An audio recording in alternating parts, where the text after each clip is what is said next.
So contestability is a term that we've used at various points all the way through market structures. But it's important just to look at kind of what it means in and of itself.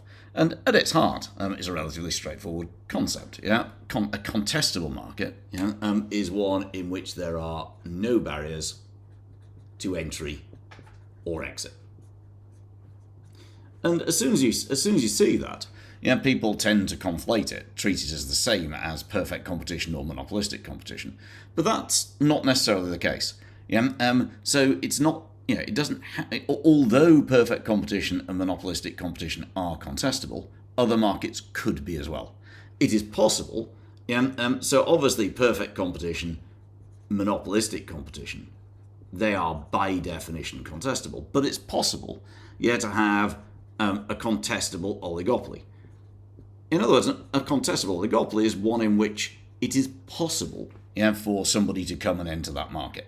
Maybe easier or harder, but a purely contestable oligopoly would mean that, sure, there's a few dominant firms at the moment, but in principle, somebody could come into that market and compete with them. And in principle, you could also have a contestable monopoly. Sounds strange? But it's a market where there is currently one dominant player, but where it would be possible for other firms to break into this market and it's possible for firms to leave it.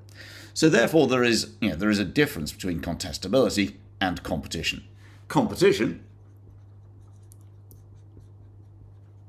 looks at the existing firms in the market. Whereas contestability,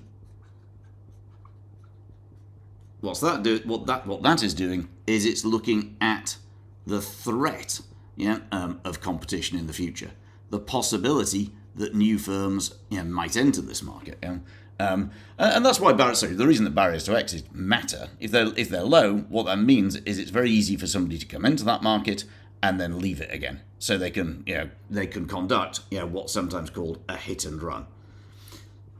So a contestable market one then, perfect competition, monopolistic competition, they are contestable markets. But it's possible for other markets to be contestable. And it's not kind of black and white, it's not on-off. We can also look at the degree of contestability. So in theory, if there are no barriers to entry and exit, then that would be a totally or completely or pure contestable market. One where there are complete barriers to entry or exit would be completely uncontestable. But most markets in reality kind of live somewhere in between those two. And that's what we mean by the idea of a contestable market then, so you could have big firms that face the threat of new firms coming in because barriers to entry are relatively low, and also those firms could come in and then leave again.